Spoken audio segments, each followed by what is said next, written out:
Let's face it, the world's best and worst pickup line is hi. It's the worst because it doesn't really leave you with anywhere to go. It breaks down to one of two things. I want to acknowledge that we're both looking at each other, which is awkward. Or, I want you to know that I'm looking at you, which is creepy. Now, top 5 worst pickup lines. For me, hi is number 1 with a bullet.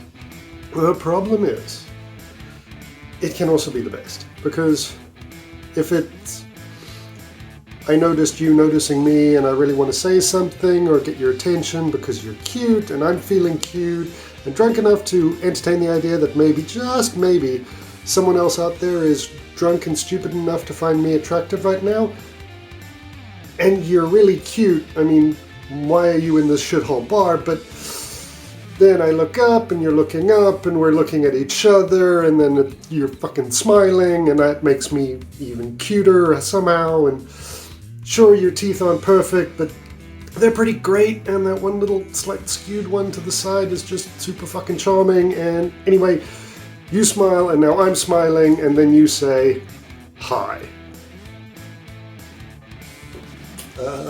Hi. And then of course nothing happens. Silence joins the conversation. And now we're just looking at each other.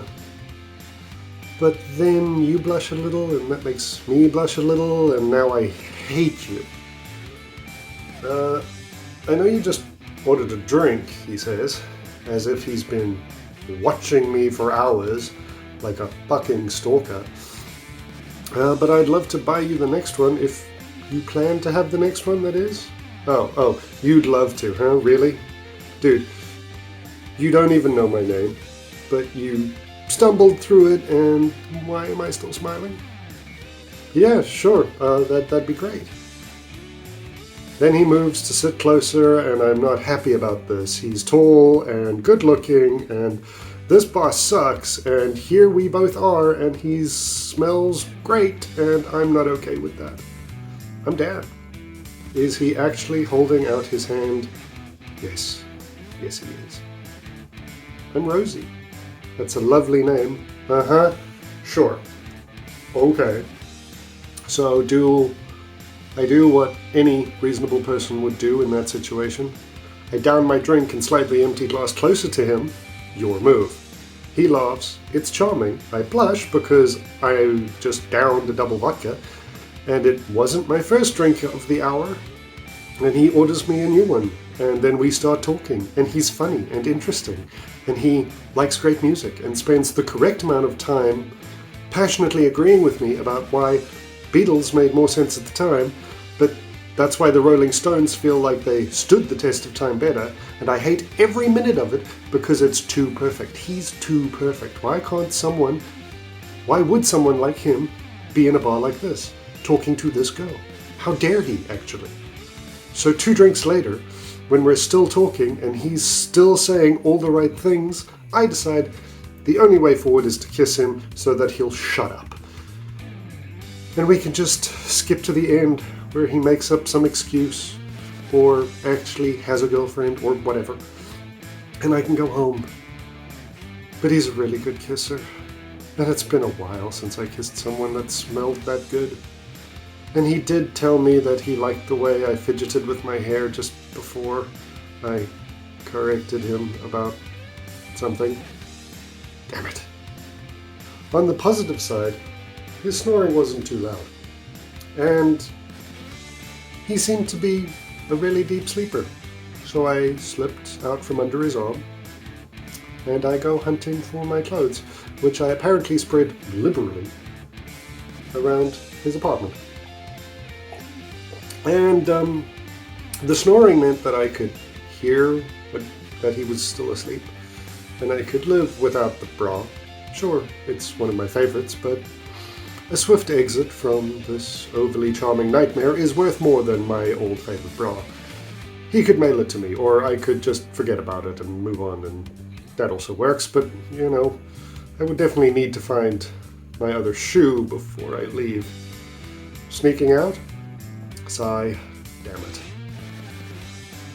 Turns out his voice wasn't just smooth in the bar, he sounds good in the morning too, and as I turn to see him standing topless in the doorway of his bedroom while I'm halfway into my top with my jeans open, and for some reason one shoe on, I realize that he looks great in the morning too. No? Then he holds up his hand and dangles from one finger my bra, which yay, and from the other finger my shoe, which fuck. Looking for these? I point at the shoe.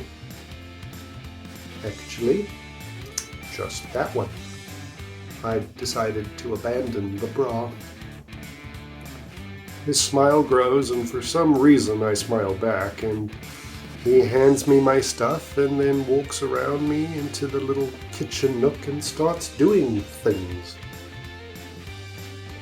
You said you liked large cups of coffee with half a sugar in the morning and milk, right? Will you please stop that? Yeah, that's right. And he nods and smiles more, and I smile more, and I close my jeans and turn away from him to get my bra on and fix my top like he didn't have visible bite marks around his nipple because someone was feeling extra sexy last night. Then I put on my other shoe and awkwardly stand near the kitchen and wait for coffee, or rather, fight the urge to run out the door while he's not looking. Okay, it's not actually that bad. He seems nice, genuine, and let's be honest, hot. But maybe that's the problem. He's too hot, you know? What? Does he just go from shitty dive bar to shitty dive bar looking for lost girls to charm and take home? Then on to the next one? Am I just another notch in the bedpost that we almost broke last night? Damn it. Negative thoughts only, Rosie. You're not allowed to actually like this piece of shit guy. And is that a Star Trek mug? He is still smiling at me as he hands me a mug the size of my face and says, yeah, sorry, I'm a bit of a nerd about stuff like this. I grew up watching all kinds of sci-fi with my dad. It was our way of comfort bonding after my mom passed. Don't you dare be vulnerable with me right now. I'm so sorry, what happened? Jesus Christ, Rosie. Oh, the usual. Cancer. I'm so sorry. Yeah, thanks. Anyway, it was a while ago. Sucks, but you know, that's how life goes. If it didn't have an ending, it wouldn't be precious. Why is his sad smile hotter than his usual smile? Okay.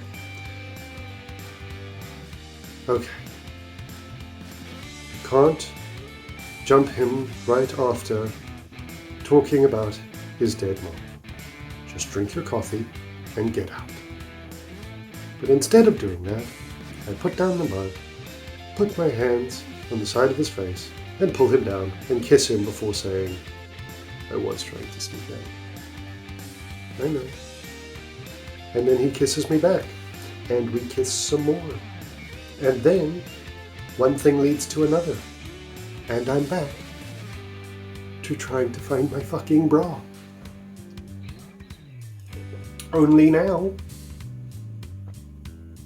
he's in the shower, so if I leave, I'll look even more like a real dick. Which could work because he'd never call me, because for some reason I gave him my fucking phone number. I think your bra is somewhere in the bed, comes his far too smooth voice from the shower, and now I really hate him.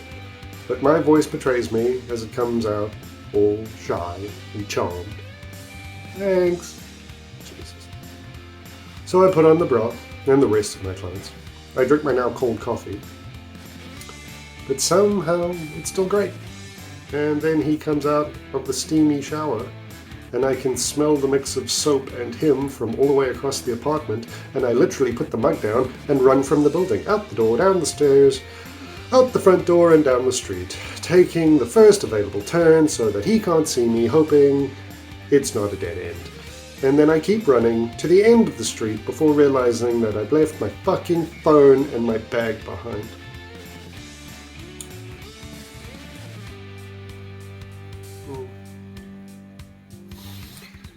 And to make it more fun, when I get back to his door, I also realize that I don't know his last name. So I don't know which door buzzer. And then the door opens and he's standing there holding my phone and my bag. And he's still smiling. I've been trying to work something out. I take my things and in total humiliation say, "Oh yes? Well, I want to call you tomorrow and ask if you want to go to a concert with me. It's a newish band, rock vibes, but fun. Not too heavy, not too glam. Great sound. Anyway, I'm worried that it's too pushy and forward, but I also wonder that if I wait a day, you're going to think I look like I'm playing you or something, like I'm not interested, or like I'm trying to be cool."